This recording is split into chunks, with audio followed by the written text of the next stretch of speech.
by the learned Chief Justice, I also arrived at some additional conclusions, to which the learned Chief Justice has also agreed. Therefore, I thought necessary to give my separate opinion. In the beginning, I referred to the celebrated speech of Dr. Ambedkar on 25th of November 1949, the Constituent Assembly, wherein he has said that unless we have a social democracy, the political democracy would be of no use. And then he had warned us about the contradictions in the economic and social plane in the country. I referred to the history as to how the term scheduled caste has come in the Constitution from the original depressed classes. I referred to the census report of 1891, the Indian Statutory Commission report of 1930, census report of 1931, the Government of India Act of 1935, and the Government of India Scheduled Caste Order of 1936. I also referred to the debates in the Constituent Assembly with regard to Article 300A and 300B, which are now Article 341 and 340. I referred to and analyzed the following judgments of the Supreme Court. This court, in the case of M.R. Balaji versus State of Mysore, State of Kerala versus N.M. Thomas, Akhil Bharatiya Shushit Karmachari Sangh versus Union of India, K.C. Vasant Kumar versus State of Karnataka, Indra Sawhney versus Union of India, M. Nagaraj versus Union of India, Colonel Singh versus Lakshmi Narayan Gupta. I have considered the interplay between Article 14, 16, 46, 35, 338, 341, 342, and 366. Before reading all conclusions, I would read some of the observations that I made in my judgment.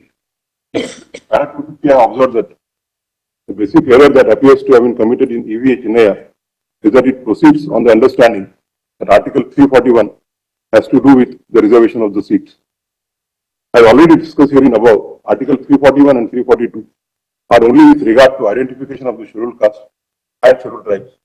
Article 341 and 342, read with clause 24 and 25 of Article 366 of the Constitution, provide that those castes included in the presidential list shall be deemed to be scheduled caste and scheduled tribes for the purpose of the Constitution.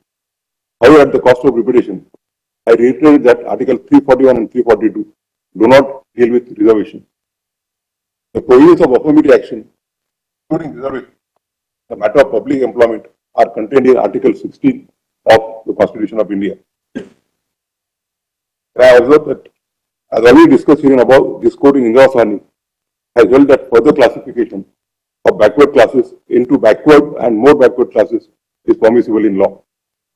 By that corollary, if a state finds that any of the caste, races, tribes, or parts of or groups within the caste, races or tribes are not adequately represented, should the state be denied its right to make a special provision for them.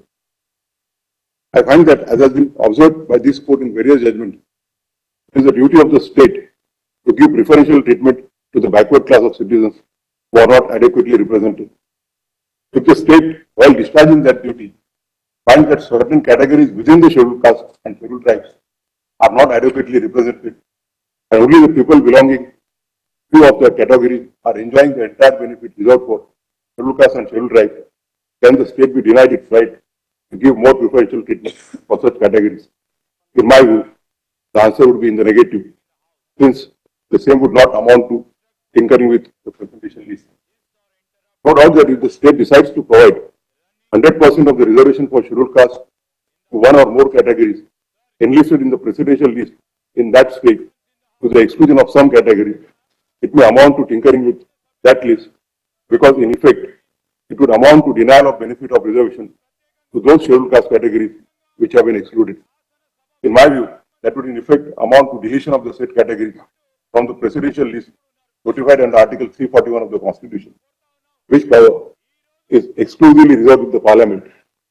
In my opinion, such exercise would not be permissible.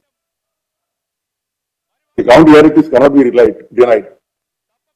Even amongst the scheduled castes, there are some categories who have received more inhuman treatment for centuries and generations